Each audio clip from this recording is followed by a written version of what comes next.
¿Qué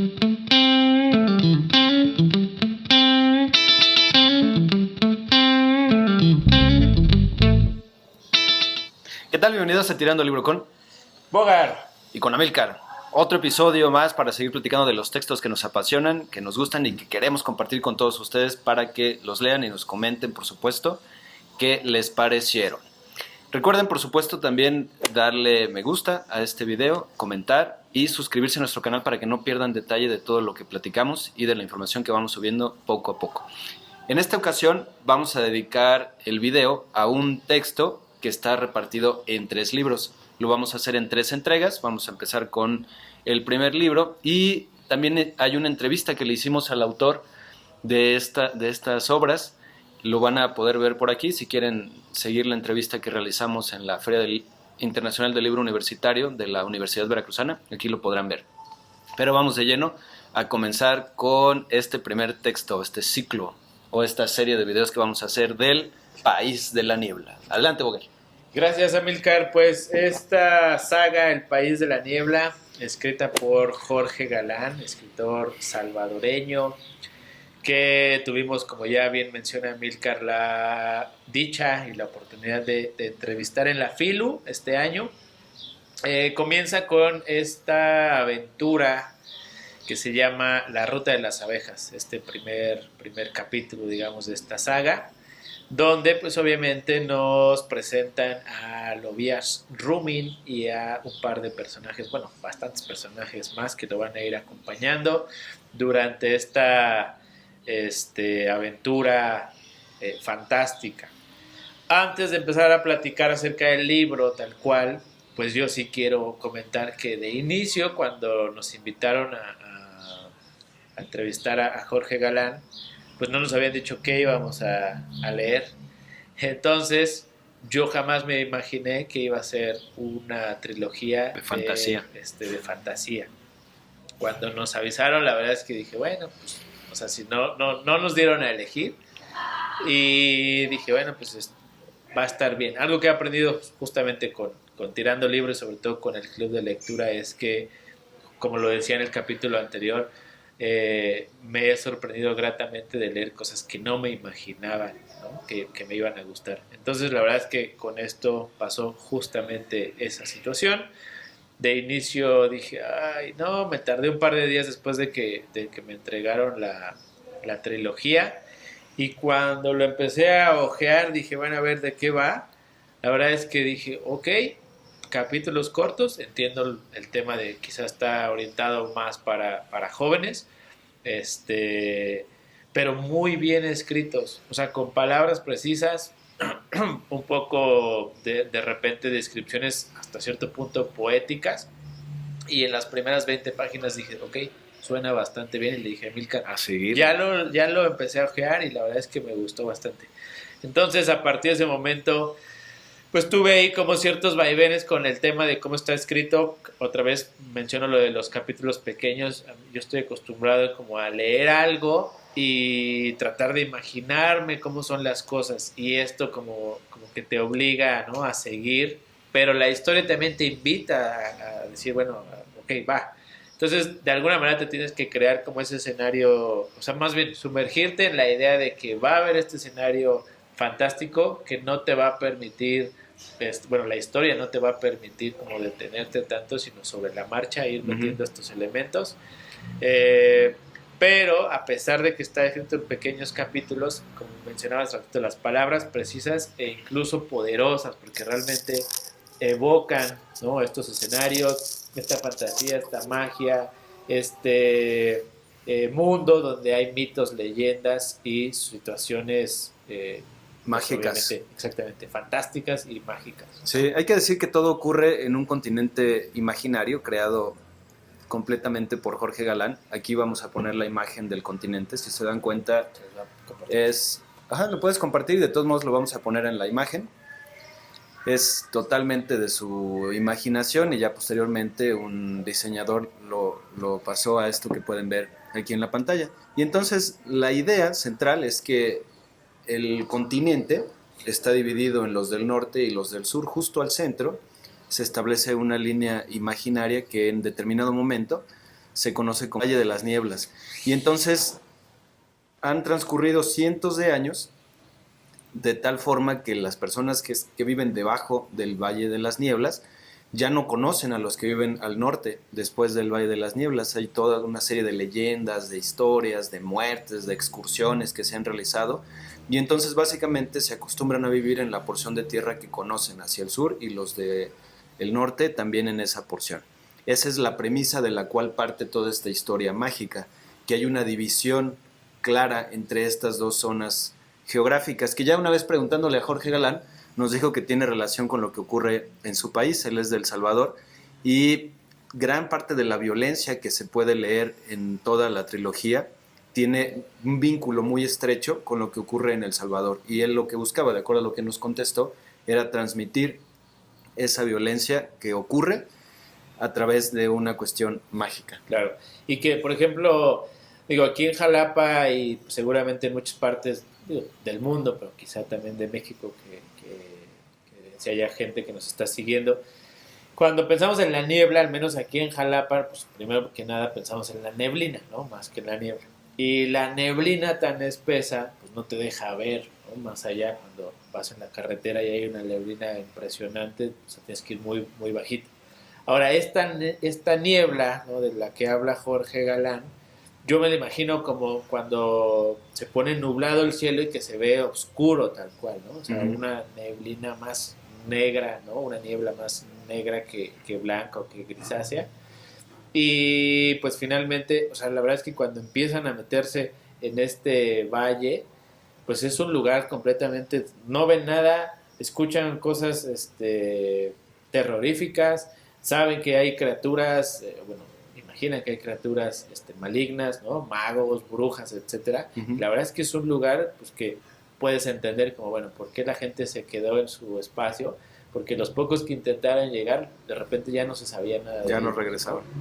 Entonces esta primera historia, pues justamente tiene que ver con el título, ¿no? Que es La Ruta de las Abejas.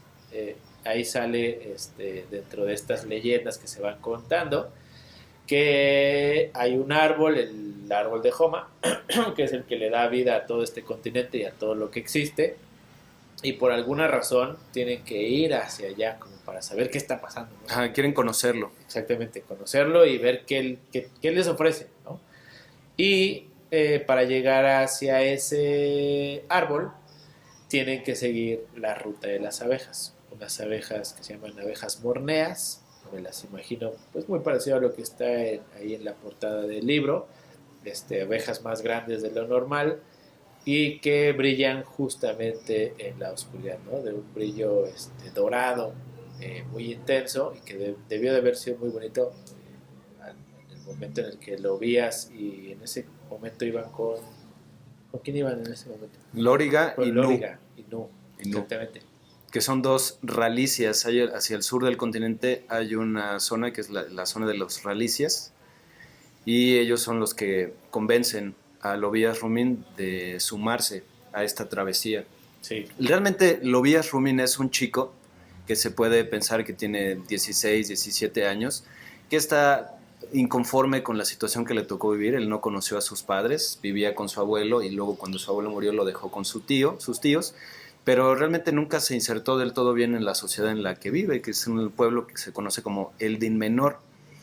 Y él vivía aislado, trabajando, solamente vendiendo leche, ordeñando a las vacas de la familia, atendiendo a las personas que se les acercaban, y a él le gustaba una chica.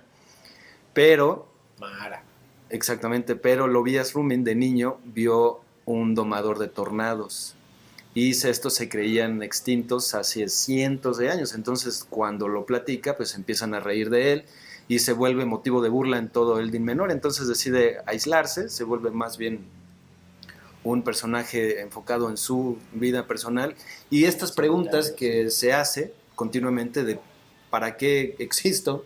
Esta cuestión existencial, que es lo que lo lleva a empujar la situación con Nu y con Lóriga, porque al principio dice que no, que es peligroso, que no quiere ir, pero después dice, bueno, ¿y qué alternativa tengo? ¿Quedarme aquí ordeñando vacas todo el tiempo? No me gusta.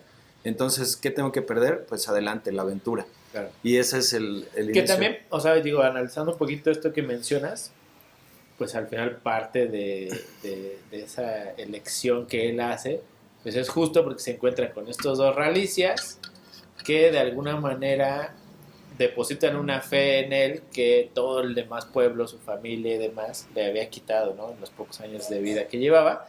Y entonces llegan estas dos personas y le dicen como, bueno, es que tú nos tienes que acompañar porque hay algo que tú vas a hacer que nosotros no sabemos, pero que sabe, o sea, no sabemos, pero intuimos que vas a lograr, ¿no? Que hay algo. Y entonces él se queda así como de, ¿qué?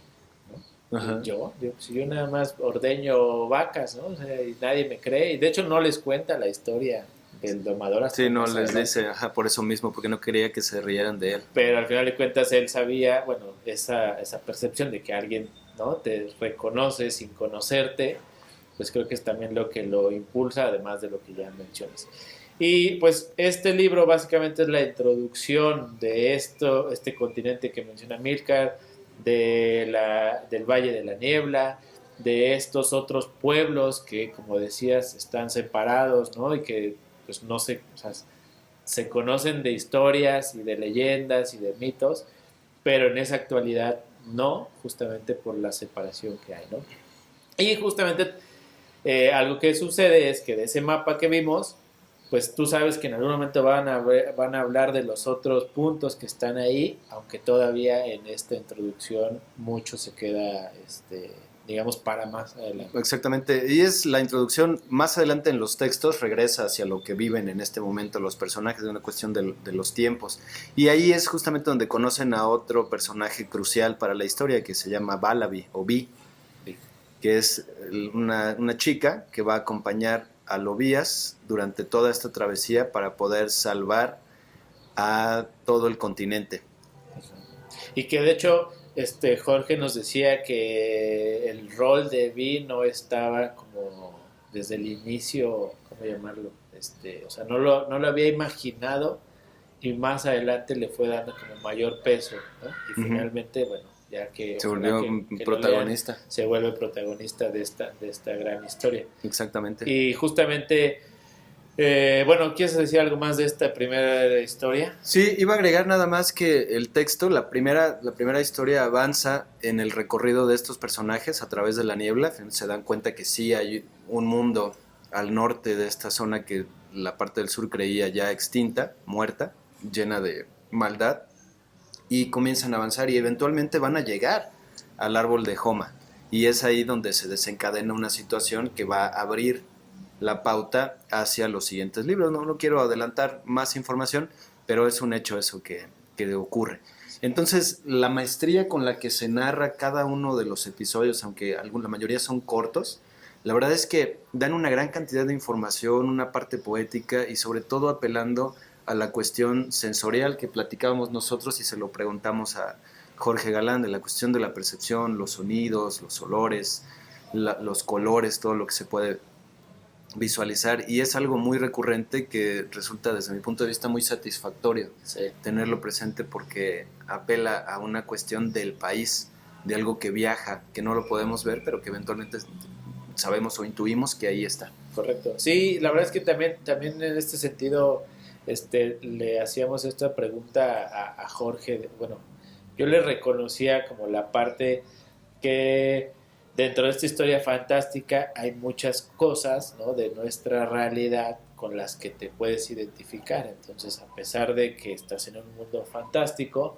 este tema de oler las cosas, ¿no? Que hay gente que pues nos gusta o tenemos como cierta fascinación por los olores, los aromas. El tema de escuchar cosas en este sentido del viento, ¿no? Como del Lo que viento trae el viento. Exactamente. Entonces, eh, justamente el utilizar mucho el tema de los sentidos hace que te conectes más con la historia, a pesar de que obviamente es una situación fantástica. Y Jorge Galán tiene esta facilidad para, con pocas palabras, describir, ¿no? Estas historias, sensaciones, emociones, paisajes, etcétera. Y pues por ahí yo le mencionaba que pues él ha escrito muchos libros de poesía, de hecho es galardonado, ¿no?, en varios países por esta misma situación. También ha escrito obras narrativas, ¿no?, literatura, incluso tiene su obra Noviembre, que habla sobre hechos reales en su país.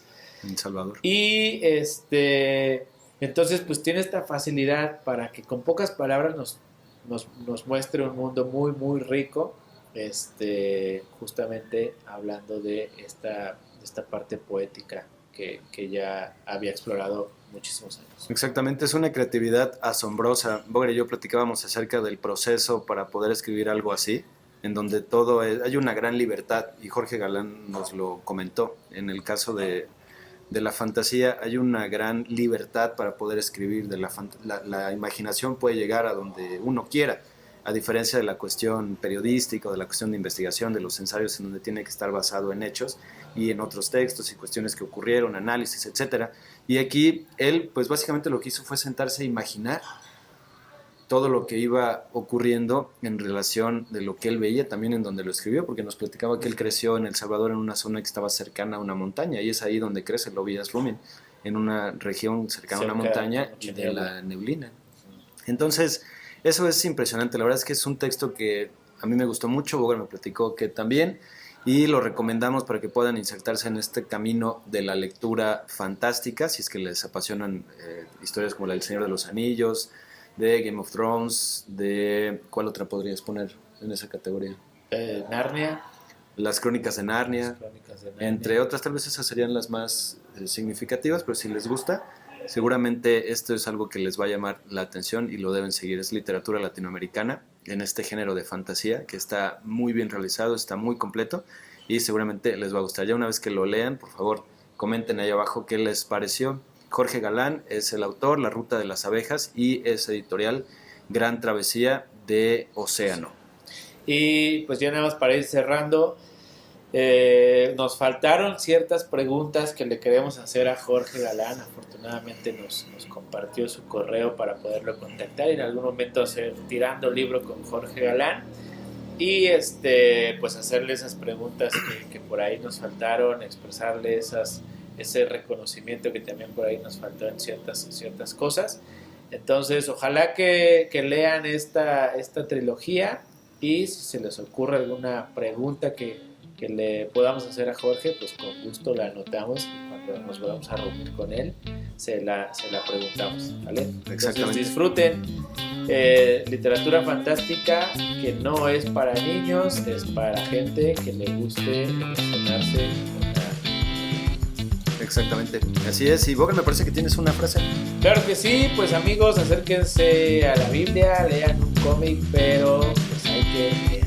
Exactamente, y poco a poco iremos haciendo las entregas de los otros 2 libros relacionados con la trilogía de País de la Niebla, para que no pierdan detalle de todo esto, y por supuesto que hablaremos de otros libros que también hemos ido avanzando en este periodo. Así que fue un placer, nos vemos, donde ya saben, en el siempre nos encontramos en el siguiente